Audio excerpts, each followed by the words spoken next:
मूल स्वरूप को जान नहीं पाती है, मूल स्वरूप को पहचान नहीं पाती है। इसलिए मूल स्वरूप को जानना, मूल स्वरूप को पहचानना, उसका एक माध्यम है ध्यान। हालांकि ध्यान के लिए कहा जाता है कि ध्यान की साधना बड़ी कठिन है, लेकिन मैं जब सोचता हूँ, चिंतन करता हूँ, मुझे लगता है कि गणित का विषय और ध्यान की साधना शायद एक तुला पर है। जिन लोगों के लिए, जिनको गणित समझ में नहीं आती है, उनके लिए गणित का वह विषय महाभारत बन जाता है, और जिन लोगों को गणित का विषय समझ में आ जाता है, कहते हैं सबसे सरल अगर कोई विषय है तो गणित का विषय है। मैंने भी अपने जीवन में अनुभूति की, क्योंकि मेरा जो अध्ययन का क्रम है विभिन्न स्थानों पे रहा। पहले गुजरात में पढ़ते थे, गुजराती मीडियम पढ़ते थे, फिर राजस्थान में आ गए और राजस्थान में प्योर हिंदी और फुल हिंदी।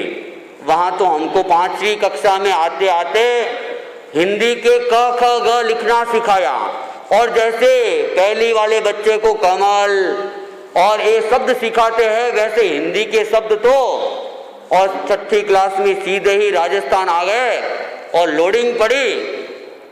एक बार असंतुलन की स्थिति आ गई। वहाँ कहते गुजरात की पढ़ाई थोड़ी लो स्तर की रहती है, हल्की स्तर की रहती है, राजस्थान की पढ़ाई भारी रहती है। तो एक साथ, और वो भी 1.5 महीने लेट आए, तो एक साथ लोडिंग पड़ी। गणित तो मेरे समझ में ही नहीं आ रही थी और इतना टेढ़ा काम हो गया। 6th class, 7th class, 8th class तक तो मेरे लिए गणित एक तरह से महाभारत बनी हुई थी, और उसको समझना भी मुझे बड़ा मुश्किल सा लगता था। लेकिन फिर 9th क्लास में आते आते वह विषय समझ के अंदर आने लगा, समझ में आने लगा, तो लगा कि इससे सरल तो कोई विषय है ही नहीं, और पूरी मार्किंग अगर कोई विषय दे सकता है तो वह विषय है गणित। गणित में 100 में से 100 नंबर लाए जा सकते हैं, क्योंकि गणित में स्टेप बाय स्टेप काम करना पड़ता है। अगर आपके स्टेप सही है तो कोई नंबर काट नहीं सकता है। लेकिन दूसरे सब्जेक्ट में तो, थ्योरिकल सब्जेक्ट में तो टीचर जैसा चाहे मार्किंग कर सकता है, कोई प्रश्न खड़ा नहीं कर सकता कि ऐसा क्यों किया। टीचर सीधा कहते नहीं, अगर ऐसे लिखते तो वो बहुत सुंदर होता। लेकिन गणित के अंदर तो कहा स्टेप अगर आपके सही है नंबर पूरे मिल जाएंगे। तो गणित का विषय सरल भी है तो बहुत कठिन भी है। जिनके समझ में आता है उनके बहुत सरल हो जाता है, और जिनके समझ में नहीं आता है तो उनके लिए तो फिर सिरदर्द का कारण भी बन जाता है। ध्यान के लिए भी कहा गया कि जिनका मन ध्यान में लग जाता है, कहते घंटे घंटे भी बीत जाते हैं, उन लोगों को महसूस नहीं होता है कि समय बड़ा धीमी गति से चल रहा है, और उस ध्यान के अंदर उनको एक आनंद की अनुभूति होने लग जाती है। और जिनके ध्यान नहीं लगता है, ध्यान जिनको समझ में नहीं आता है, उनको घंटों तो क्या, अगर 10 मिनट 15 मिनट भी ध्यान करने के लिए बिठा दिया जाए और कहे आंख बंद करके बैठ जाओ, तो वे 10-15 मिनट भी एक तरह से बहुत मुश्किल से बीतने वाला समय हो जाता है। और वे देखते कब ध्यान पूरा हो, कब शांति मिले, कब ध्यान पूरा हो। उनको ध्यान छुड़वाने से मुक्ति मिलती है, शांति मिलती है, और एक साधक को ध्यान करने में शांति की अनुभूति होती है। तो ये मन के ऊपर निर्भर करता है कि जिनका मन उसमें लीन हो गया, उनके लिए ध्यान साधना और शांति का कारण बन जाता है, और जिनके लिए ध्यान सिद्ध नहीं हुआ, उनके लिए वो तो परेशानी का कारण बन जाता है। तो ध्यान का महत्व इसलिए भी कहा गया कि यदि जिस साधक के ध्यान में मन लग जाता है, अपूर्व शांति की अनुभूति करता है। और यहाँ तक कह दिया गया कि 2 सेकंड का ध्यान, शुद्ध ध्यान, शुक्ल ध्यान और 2 दिन की तपस्या बराबर कर्मों की निर्जरा कर सकती है। एक व्यक्ति बेले की तपस्या करता है, 2 दिन तक तपस्या करता है, उतने कर्म जितने करते उससे उतने ही विशेष ध्यान के जो साधक होते हैं, सामान्य नहीं कि आंख बंद करके बैठ गए 2 सेकंड, तो जो विशेष अपूर्व साधक होते हैं, शुक्ल ध्यान में पहुंच जाते हैं, उनके 2 सेकंड का ध्यान भी क्या करता है, उनके 2 सेकंड का ध्यान भी एक बेले से ज्यादा कर्म निर्जरा के कारण बन जाता है। और अगर हम पिछले इतिहास को देखें, जब आचार्य भिक्षु रघुनाथ जी के साथ में उनका चर्चा वार्ता चल रही थी और रघुनाथ जी ने कह दिया ये पंचम आ रहा है, पंचम आ रहा, इसमें 2 घड़ी भी शुद्ध साधना हो नहीं सकती है, इसलिए तुम इस झमेले से दूर हो जाओ, जो चल रहा है, जैसा चल रहा है चलने दो। 2 घड़ी भी शुद्ध साधना, आचार्य भिक्षु ने बात पकड़ ली। 2 घड़ी, 1 मुहूर्त, क्या 1 मुहूर्त भी हम शुद्ध साधना नहीं कर सकते? आचार्य भिक्षु ने तत्काल कहा कि अगर 2 घड़ी में और 1 मुहूर्त में ही अगर मुक्ति मिल जाती हो तो 2 घड़ी तो मैं श्वास रोक के बैठ सकता हूं। आचार्य भिक्षु की साधना सदी हुई थी, 2 घड़ी तक श्वास रोक के रहना अपने आप में बड़ा कठिन काम है। और जिनकी साधना अभ्यासशील होती है वे ही व्यक्ति इतनी कठोर साधना कर सकते, इतने लंबे समय तक ध्यान कर सकते हैं। तेरापन धर्म संघ में अनेक साधक आज भी है जो ध्यान साधना में अपने जीवन को नियोजित करते हैं। और उन साधकों में एक साधक मुनि धर्मेश कुमार जी अभी सिरियारी में विशेष साधना के लिए रुके हुए हैं। दीक्षा लेते ही मैं उनके पास में ही था और शुरू के 7 वर्षों तक मैं मुनिश्री के पास में रहा और उनके सानिध्य में ही मुझे विकास के अनेक अवसर मिले। जब मैं उनके साथ में था, वे तो प्रारंभ से ही ध्यान के साधक रहे, दीक्षा से पहले ही उनका मन ध्यान में ही लगता था और दीक्षा से पूर्व भी यहाँ राजनगर में जो शिखर है वहां पे रह के भी साधना की, संतों के साथ विचरण करते करते भी साधना की, लाडनों में रह के भी साधना की और दीक्षा के बाद 11 वर्षों तक तो जैन विश्व भारती में ही रहे। प्रेक्षा ध्यान स्वयं करवाना, जैन विश्व भारती का निरीक्षण। तो जब मैं उनके साथ में था, उन्होंने प्राणायाम की विशेष साधना पर अपना सारी शक्ति लगा दी और जब मैं था उस समय करीब करीब 10 मिनट तक सांस को रोक के और फिर बढ़ते बढ़ते बढ़ते शायद 1 मुहूर्त तक भी वे ध्यान को रोक के साधना तक पहुंच गए थे। और अभी भी विशेष रूप से सिरियारी में साधना के लिए ही और 12 साल का एक लंबा लक्ष्य के साथ में वे वहाँ स्थिर है। उम्र ज़्यादा नहीं है, 50-52 के ही है। आचार्य प्रवर से भी 7-8 महीना छोटे हैं, लेकिन विशेष साधना में लगे हुए हैं। तो जो लोग साधना में लगे हुए होते हैं उनके 8 घंटे, 10 घंटे, 12 घंटे वे भी उनको लगता है कम है और उनको वहाँ अपूर्व शांति की अनुभूति होती है। तो आचार्य भिक्षु भी ऐसे मंजे हुए साधक थे और उन्होंने रघुनाथ जी को कह दिया कि अगर 2 घड़ी की बात है, 2 घड़ी में श्वास रोक के रह सकता हूँ। तो ये साधना की उच्च चरम सीमा तक जो पहुंच जाता है वह व्यक्ति ही ऐसी बात कर सकता है। आचार्य भिक्षु केवल बोलने वाले साधक नहीं थे, वे ऐसा करने की क्षमता रखते थे। इसलिए उन्होंने रघुनाथ जी के सामने बात रख ली कि 2 घड़ी की क्या बात है।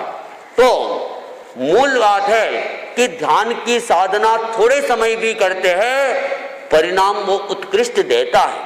तो ध्यान की साधना का अपना महत्व है, लेकिन वह करने वाला साधक ही कर सकता है। और वैसे ध्यान तो सबके लिए अनिवार्य है, और हम देखते हैं कि जीवनचर्या में भी बिना ध्यान के कोई काम हो नहीं सकता है, और जीवनचर्या में जो बिना ध्यान कोई काम करने की कोशिश करता है वह काम को अव्यवस्थित कर लेता है। बहनें हमारी रसोई बनाती है और अगर साग बनाते समय ध्यान इनका नहीं रहे और नमक ज़्यादा डाल दे, क्या होगा? सब्जी खारी हो जाएगी। बहनों को ध्यान रखना पड़ता है नमक की मात्रा कितनी डालनी है, मिर्ची की मात्रा कितनी डालनी है, उसको आग के ऊपर कब तक रखना है।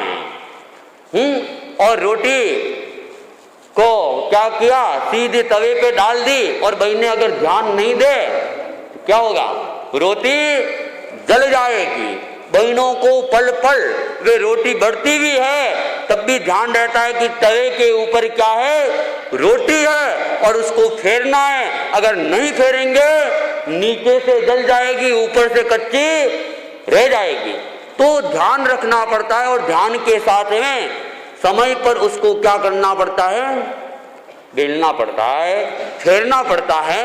तो और जैसे पुरानी पनियारी थे, वे बहनें क्या करती थी, 2-2 मटके पानी के भरे हुए और सिर पे लेके आती थी। और बहनें कहते हैं कि 2-4 बहनें अगर साथ में मिल जाए तो फिर बिना बात कहे रह जाए, बड़ा आश्चर्य होता है, बड़ा आश्चर्य। ऐसा एक बार गप सभा चल रही थी, सब अपने अपने गप सुना रहे थे। गप की प्रतियोगिता की जो सबसे बड़े गप मारेगा उसको इनाम दिया जाएगा। एक व्यक्ति ने कहा, अरे मैंने बड़ा आश्चर्य देखा, बड़ा आश्चर्य। 4 बहनें बैठी थी, 4 बहनें, और 1 घंटे तक बोली, एक शब्द नहीं बोला। लोगों ने कहा हो ही नहीं सकता, ये कभी नहीं हो सकता, सबसे बड़े गप्पे। उसको इनाम, बहनों के कारण से उसको इनाम मिल गया कि 4 बहनें अगर साथ में मिल जाए और एक शब्द बोले बिना रह जाए, ये कम संभव है। यहाँ महाराज व्याख्यान बोलते हैं, अर्हत वंदना बोलते, हमारी बहनें वहां बातें ही करती रहते, और फिर बातें करती है तो उनको ये ध्यान रहेगा मुनिश्री क्या बोल रहे, और वे अपनी नई रामायण फिर अचानक बीच में चालू कर देते। अरे अगर ध्यान रहता है ना तो क्रम नहीं टूटता है, गति नहीं टूटती है। और जो व्यक्ति गाड़ी चलाते, अगर गाड़ी चलाते समय ध्यान नहीं रहे, ध्यान कहीं और चला जाए तो क्या होगा? क्या होगा? एक्सीडेंट हो जाएगा। तो ध्यान का तो अपने आप में हर जगह महत्व है। बिना ध्यान के कोई क्रिया व्यवस्थित नहीं हो सकती है। और ध्यान छूटा, अनेक बार बोर्ड के ऊपर लिखा रहता है, सड़कों के ऊपर, कि सावधानी हटी और दुर्घटना घटी। सावधानी किसका नाम है? सावधानी ध्यान का ही नाम है कि आप ध्यान रखो, गाड़ी चला रहे हो, आगे क्या है, मोड़ है, दीवार है, कोई गाड़ी आ रही है, आपको कैसे गाड़ी चलानी है। आगे बम्पर आ रहा है और स्पीड 120 की कर ले, और गियर भी सारे के सारे लगा दे, क्या होगा? गाड़ी उछलते भी टाइम नहीं लगाएगी और दुर्घटना घटते भी टाइम। तो आदमी को गाड़ी चलाते समय भी ध्यान पूरा रखना पड़ता है। बहनों को खाना बनाते समय भी ध्यान पूरा रखना पड़ता है। तो ध्यान की हर जगह अपेक्षा है। यहाँ तक कि कहा गया कि सुई को भी पिरोना है तो ध्यान को एकाग्र करना पड़ेगा। बिना ध्यान के अगर कोई सुई को पिरोने की कोशिश करे, बातें करते रहे, ध्यान उधर जाए तो वो सुई के धागा इधर उधर होता रहेगा। 1 घंटा भी लग जाए, सुई में धागा प्रवेश कर जाए, मुश्किल है। और ध्यान से अगर वो करेगा, कुछ सेकंड के अंदर ही वो धागा सुई के अंदर चला जाएगा। तो ध्यान का हर जगह अपना महत्व है। जैसे बाहरी जगत में भी ध्यान का महत्व है, ठीक वैसे ही अध्यात्म के क्षेत्र में भी ध्यान का महत्व है। ध्यान क्या है? अपने आप को देखना, अपने भीतर में आना। जब हम अपने भीतर में आएंगे, हमारी क्या है, समस्याएं मुक्त हो जाएगी, हम समस्याओं से दूर होते चले जाएंगे। इसलिए ध्यान के लिए आवश्यक है। ध्यान के लिए कहते कि ध्यान शुरू में लगना मुश्किल होता है, तो ध्यान के लिए हम क्या करें? ध्यान के लिए कहा गया कि सबसे सरल और सबसे सीधा कोई उपाय है, आप अपने श्वास के ऊपर ध्यान को टिका दो, श्वास को देखना चालू कर दें, क्योंकि ये श्वास कहीं बाहर हमको ले जाने के लिए जाना नहीं पड़ेगा, श्वास हमारे पास में ही है। और कोई व्यक्ति बराबर ये देखे कि श्वास आ रहा है, श्वास जा रहा है, उसका मन चंचलताओं से मुक्त हो जाएगा, मन वहां पर केंद्रित हो जाएगा, श्वास के आने और जाने पे रुक जाएगा। ये श्वास प्रेक्षा ध्यान की क्या है? प्रारंभिक साधना है। और उसके बाद में शरीर को देखना चालू कर दें, शरीर को देख ले जाए, किसी अवयव के ऊपर ध्यान टिका दें। धीरे धीरे बढ़ते बढ़ते हम कहाँ तक चले जाएंगे? आत्मा तक पहुंच जाएंगे। और वहां पर जो विद्यमान है हमारे क्रोध, हमारे मान, हमारी माया, हमारे लोभ, उन सब से भी हम मुक्ति प्राप्त क्यों? उनको मुक्ति पाने के लिए पहले उनको देखना पड़ेगा, उनको समझना पड़ेगा। जब तक हम अपने भीतर के अवगुण को नहीं देख लेते हैं, जब तक हम हमारे भीतर के अवगुण को नहीं जान लेते, जब तक नहीं पहचान लेते हैं, तब तक मुक्ति संभव नहीं है। पहले देखना होगा कि हमारे भीतर में कौन से अवगुण हैं, कौन से गुण हैं हर व्यक्ति के अंदर। जब तक छद्मस्त है, चाहे गृहस्थ हो चाहे साधु, सब में कोई न कोई कमी रहती है। और साधना इसी का नाम है कि अपनी कमियों को दूर करना। हर साधक जब दीक्षित होता है, दीक्षित होते ही भगवान नहीं बन जाता है, उसके भीतर में क्या रहते? अवगुण रहते, क्रोध, मान, माया और लोभ रहती है। और उनसे मुक्ति पाना ही एक साधु का लक्ष्य होता है। तो ध्यान क्या है? दृष्टिकोण को बदलवाता है। दृष्टिकोण बदलने का नाम ही ध्यान है। हमारे भीतर में क्या है? क्रोध की भावना है, ईर्ष्या की भावना है, शंका की भावना है, द्वेष की भावना है। हम उनको देखें, देखते जाए और जीवन में परिवर्तन लाने का संकल्प घटित करें। क्योंकि ये भी हमें मान के चलना पड़ेगा, जब तक हमारा दर्शन विशुद्ध नहीं होगा, सम्यक नहीं होगा, हम अपना और पराये की भेद रेखा पर जीते रहेंगे। और जब तक अपने और पराये की भेद रेखा है, हमारे सम्यक दर्शन की पुष्टि नहीं होगी। और जब सम्यक दर्शन की पुष्टि हो जाती है, फिर कहा जाता है कोई अलग नहीं है, सब अपनी आत्मा के तुल्य है। और जब हम सबको समान समझने लग जाते हैं, तो फिर आत्मस्थ बन जाते हैं, शांति को प्राप्त हो जाते हैं, फिर परायापन नहीं है, तो वहां फिर दुख भी नहीं है। तो हम क्या करें? अपने आप को समझने का प्रयत्न करें और ध्यान को समझने का प्रयत्न करें। और ध्यान के द्वारा, जैसा कि जैन आगमों के अंदर आता है, प्रसन्न चंद्र राजर्षि का घटना प्रसंग, बहुत विस्तृत घटना प्रसंग में, मैं उस घटना प्रसंग में नहीं जाऊंगा। प्रसन्न चंद्र राजर्षि ध्यान की साधना कर रहे थे, ऊर्ध्वबाहु ऊपर, हाथों को ऊपर के सूर्य के सामने, और ध्यान में लीन थे।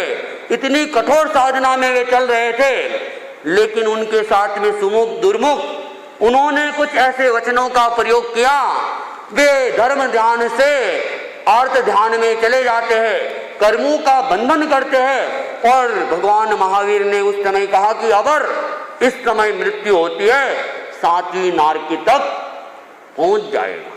केवल क्या? भीतर की भावना, भीतर की भावना से उसने कुछ नहीं किया था, खड़ा है, ध्यान की मुद्रा में खड़ा है, लेकिन भावनाओं में ऐसा वेग आया और ऐसी आर्त और रुद्र ध्यान की भावना आई कि उस भावना से सातवीं नरक तक के कर्मों के बंधन की स्थिति तक था। और अचानक झटका लगता है, शुभ भावना में आता है, तो बढ़ते बढ़ते सर्वार्थ सिद्धि, और थोड़ी देर के बाद में तो क्या होता है? केवल ज्ञान की प्राप्ति हो जाती है। ध्यान एक दूर ध्यान में था, एक सद ध्यान में था, और उस ध्यान की स्थिति में कुछ ही मिनटों में, कुछ ही क्षणों में नीचे भी पहुंच गए और पहुंच के वापिस पलटा खाया। ऊपर पहुंचते पहुंचते केवल ज्ञान की प्राप्ति तक वे पहुंच जाते। तो ध्यान अपने आप में बड़ा महत्वपूर्ण तत्व है। और ध्यान की साधना में कहा गया कि प्रारंभिक साधना है श्वास प्रेक्षा की, शरीर प्रेक्षा की, कायोत्सर्ग की। कायोत्सर्ग का मतलब काय प्लस उत्सर्ग, शरीर का विसर्जन करना, शरीर को छोड़ देना। शरीर को कौन छोड़ता है? शरीर को तो तब छोड़ते हैं जब मृत्यु होती है, तब तक कोई शरीर को छोड़ नहीं सकता। लेकिन कायोत्सर्ग का मतलब है कि शरीर से मुक्त होना, अर्थात शरीर की जो चंचलता है उन चंचलता को कम करना, शरीर को एकदम शिथिल कर देना, स्थिर कर देना, और अपने आप में क्या है, जागरूक हो जाना।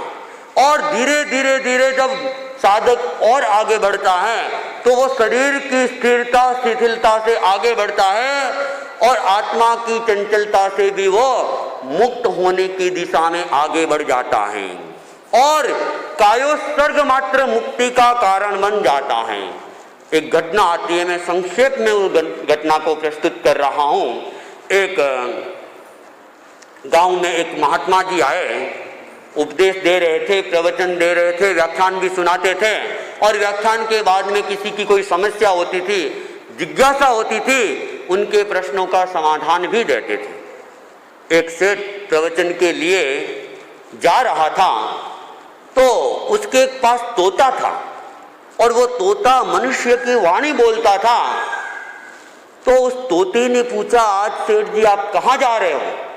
उसने कहा, गांव में महात्मा जी आए हैं, उनके प्रवचन में जा रहा हूँ और वे लोगों की जिज्ञासाओं का समाधान करते हैं, तो उन जिज्ञासाओं को भी सुनूंगा, और कोई जिज्ञासा जागृत हो गई तो जिज्ञासा का समाधान भी। तब उस तोते ने कहा, आप तो जा ही रहे हो, मेरा भी एक प्रश्न है, महात्मा जी से पूछ लेना कि बंधन से मुक्ति कैसे हो सकती है। कहा ठीक है। सेठ जी गए, प्रवचन सुना, प्रवचन के बाद जब जिज्ञासा समाधान की बात आई, सेठ जी सबसे पहले पहुंच गए और उन्होंने कहा, महात्मा जी मेरा तो अभी कोई प्रश्न नहीं है, लेकिन मेरे घर एक तोता है और उस तोते ने प्रश्न पूछा है कि बंधन से मुक्ति कैसे हो सकती है। महात्मा ने प्रश्न सुना और प्रश्न सुनते ही तत्काल धड़ाम से नीचे गिर गए।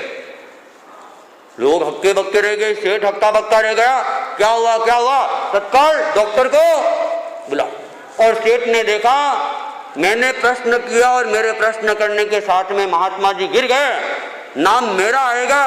लोग हड़बड़ाहट कर रहे थे, सेठ जी ने अवसर देखा और वहां से 9-2-11 हो गए कि नहीं तो ये सारा मेरे पर आ जाए। और वो घर पहुंचे, तोता तो तैयार था। तोते ने कहा, सेठ जी मेरे प्रश्न का समाधान लाए कि नहीं? सेठ जी ने कहा, अरे तुमने कैसा खराब प्रश्न पूछ लिया। मैंने जैसे ही प्रश्न पूछा और महात्मा जी तो धड़ाम से गिर गए और मैं तो बच के आ गया, नहीं तो आज तो मेरी भी वहां पिटाई हो जाती कि ये क्या प्रश्न पूछा कि जिसके कारण से महात्मा जी की ये स्थिति बिगड़ गई। मुझे कोई उत्तर नहीं मिला, बात खत्म हो गई। लेकिन तोते को समझ में आ गया कि महात्मा जी ने मुझे उत्तर दे दिया है। कई बार मनुष्य नहीं समझ पाता है, लेकिन पशु पक्षी उस बात को समझ लेते। थोड़े दिन बीते, सवेरे सवेरे क्या होता है, वो तोता निश्चेत होके पड़ा रहा, अपने पिंजरे के अंदर खड़ा नहीं हुआ। सेठ जी आए, सेठ जी ने देखा हलन चलन की सारी क्रिया क्या है, बंद है। सेठ जी ने सोच लिया तोते का आयुष्य पूरा हो गया, तोता मृत्यु को प्राप्त हो गया। उसने पिंजरे को खोला और पिंजरे को खोल के उस तोते को क्या है, बाहर अलग जगह पे रख दिया। और रखने की देरी थी, तोता भीतर से जागृत था, तत्काल फड़फड़ाहट करता है और उड़ जाता है। और जैसे ही उसको उड़ते हुए सेठ जी ने देखा, सेठ ने कहा, तुम जीवित हो? तोते ने कहा, मैं जीवित हूं, मुझे बंधन से मुक्ति का रास्ता महात्मा जी ने बता दिया। महात्मा जी ने मुझे संकेत दे दिया कि जो निश्चेष्ट हो जाता है वह बंधन से मुक्त हो जाता है, जो अपनी चंचलता को छोड़ देता है वह बंधन से मुक्त हो जाता है, जो कायोत्सर्ग कर लेता है वह बंधन से मुक्त हो जाता है। इसलिए आज महात्मा जी के प्रताप से मेरी मुक्ति हो गई। तो इन शरीर की चंचलताओं को छोड़ना, अपने आप को स्थिर करना, अपने भीतर तक पहुंचना, यह है ध्यान। और ध्यान मुक्ति की साधना में बहुत बड़ा सहायक बन जाता है। तो हम ध्यान के महत्व को समझें, पहचानें और अपने आप को ध्यान में लगाने का प्रयत्न करें। अब महिला मंडल आज एक अपनी गीतिका प्रस्तुत कर रही है।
तो आज ध्यान दिवस है और ध्यान दिवस पे आज भाई बहन अभ्यास करें अपने श्वास को देखने का।